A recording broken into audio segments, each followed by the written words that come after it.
한 편입니다. 그러니까 최전성기에서 좀 성하게 쇠퇴하는 그런 상태 한 이 정도쯤 왔다고 봅니다. 그리고 동행하기 뭔가 꽃피고 조금씩 커가는 그런 시절을 봅니다. 그 동서가 물려가지고 있다는 거 봅니다. 그러니까 서양학은 좀 쇠퇴로 가고 있고 동양학은 이제 시작하고 있다. 이렇게 봅니다. 저는 동양과 서양학을 만약에 하면요. 맞습니까? 제 표현이? 어느 정도 이해가 되죠? 예. 이렇게 해서 동서의 움직임이고 정신과 물질에게 서로 화합하는 이 틀에 와 있다고. 이걸 그리고 있고요. 회전축을. 그리고 37세 남북극에 대한 또 그 얘기를 하고 있습니다. 예. 건고는 37사의 첫 줄입니다. 첫 줄자리 맨 오른쪽입니다. 건고는 우주작용의 본체인즉 그것은 또한 태극의 본체이기도 하다. 그런즉 음양이라는 후천적 작용은 즉 건곤의 가양작용에 불과한 것인가. 이것이 바로 고 태극도가 상징한 바의 순음순양에서 일어나는 것이다. 그러므로 태극도의 건곤은 마땅히 중앙에 위치해야 하는 것이다. 그 다음으로 건곤에 대한 얘기를 했습니다. 그리고 다음에 진손에 대한 얘기입니다. 진손은요, 뭐 이것이 진이고요. 이것이 손입니다.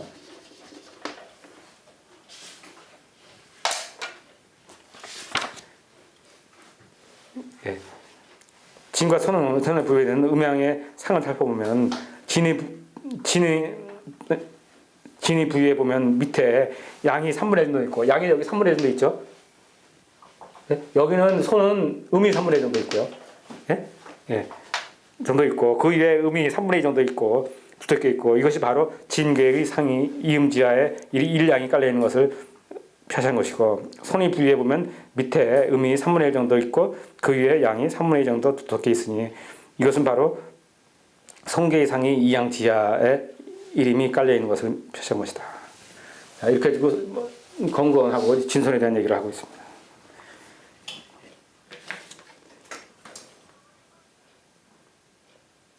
그리고 375 이 진술에 대한 얘기도 한번 짚고 넘어가고 있습니다. 375페이지 두 번째 단락입니다. 이것을 왜 태극이라고 하는가 하는 문제를 논해야 한다. 태극의 운동이란 것은 축과 미, 이 축입니다. 축과 미의 축입니다. 축과 미축의 가도에서 호상, 교제하면서 음양이 기복하는 운동을 말하는 것인가. 이것은 오행 원리로 보면 오륙의 소장 운동이고 팔기의 상으로 보면 건태리진과 송감 간고에 기복하는 상이다.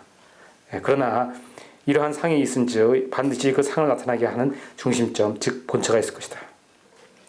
그런즉 그 본처라는 것은 바로 위의 그림의 중앙이점, 즉 팔계의 핵심점인 즉 태극도의 정중앙 백점이 바로 그것인 것이다. 그런데 이것을 왜 태극이라고 하는가 하면 이 한 점은 적어도 가장 작으면서도 가장 큰 작용을 하라는 중점이기 때문이다. 그러므로 그림의 중앙에 흑백권 중에다가 세모표와 세모표를 한 것이니 이것은 음양이 이 점을 이루러 다시 기복작용을 하는 뜻을 의미하는 것이다. 자, 그래서 이 안에서 이제 이 수점하고요, 이 진수점에서 사실은 이거 끝에 세력이 그랬죠. 시전이 여기서 이제 진수에서 이 작용으로 두 개의 힘을 결해서 움직이고 있다. 이 얘기입니다. 어떻습니까? 그래서 진술이 천문지어가 되는 거다 이런 얘기죠. 그 그림 자체 멋있게 그랬죠. 설명 다 들어가 있습니다. 여기 지금 태극이라는 얘기고 전체 세상의 움직임이죠. 사실 이것만 잘 깨우치고 잘 알아들어가지고 세상에 큰 움직임을 보려고 그러면요, 음악 빗대서 싸우자고 하면요, 큰 틀을 볼 수가 있다. 이건 뭐 반드시 존재하는 거니까요. 우주상에 이게 우주 본체 모양이라는 거예요. 이게 태극의 모양, 태극이고요. 다음에 이제 무극에 대해서 설명을 하고 있습니다.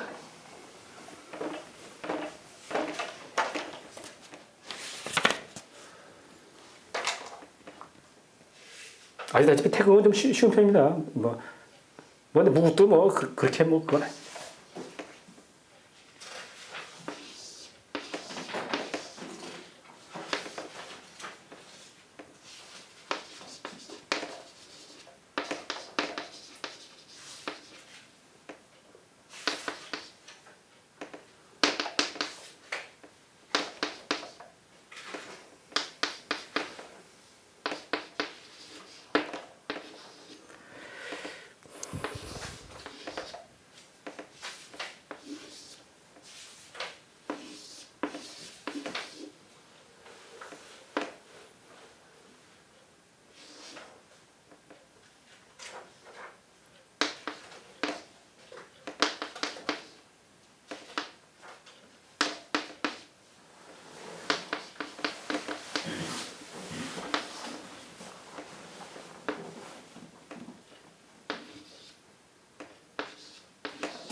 뭐 이건 무게 모양이라고 그랬습니다. 양도, 음도.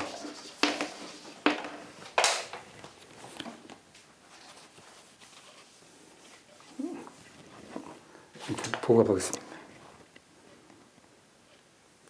요 두 개 차이가, 요 두 개 차이만 보면 되겠습니다. 예. 한번 380페이지입니다. 380페이지 한번 두 개의 차이점에 대한 얘기를 하고 있습니다.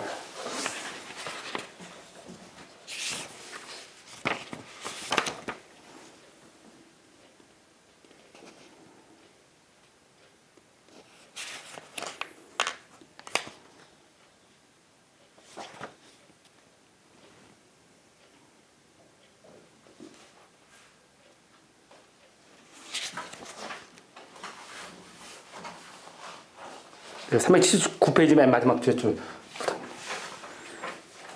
자, 이 소백의 공은 이거 소백이라고 지금 부릅니다. 이 소백의 공은 이게 공이요. 가장 우주의 중심점이죠. 이게 이제 무극입니다. 예, 무극을 상징하는 것이다. 그런데 그 밑에 있는 태극과 오행이 하나로 연결되어 있는 점이 한상역도와 다르다는 점입니다. 이것이 이제 보세요. 하나는 그림을 자세히 보시면은 하나는 감이고요. 하나는 리입니다. 괴로. 하나는 감이고요. 하나는 이렇게 리로 되어 있습니다. 두 개가 그림이 잘 보시면 양쪽이.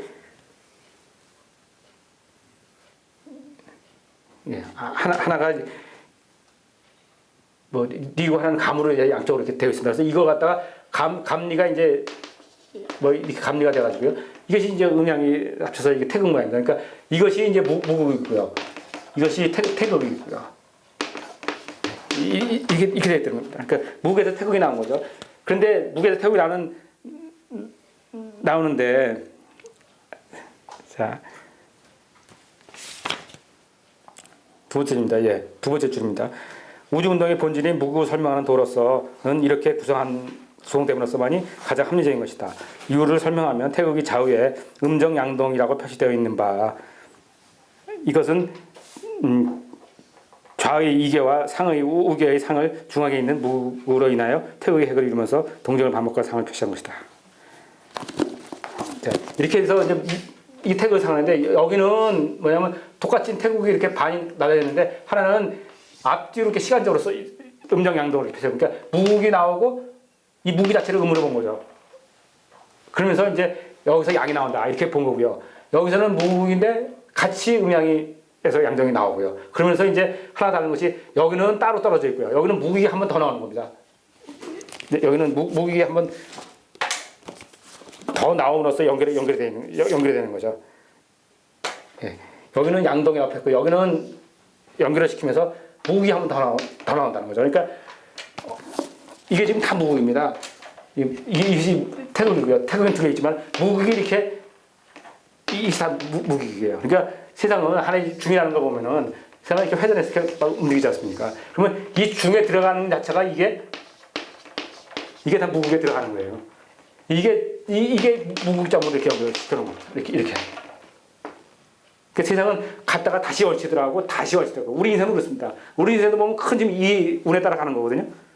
우리 운도. 그러니까 우리 운도 하나가 돌아서 다시 있고 사실은 우리가 볼 때는 계속 이렇게 움직이는 것 같지만은 실제는 크게 보면은 다시 원위치로 들어가고 다시 원위치로 들어가고 다시 원위치로 계속 반복되어 들어간다는 거죠. 그래서 어제 가만히 보면은 내가 옛날에 했던 사람들 만나고 또 내가 했던 상황에 또 와 있는 것 같아요. 자리도 그렇고 뭔가 낯설지만 뭔가 또 낯익지 않습니까? 가만히 보면요.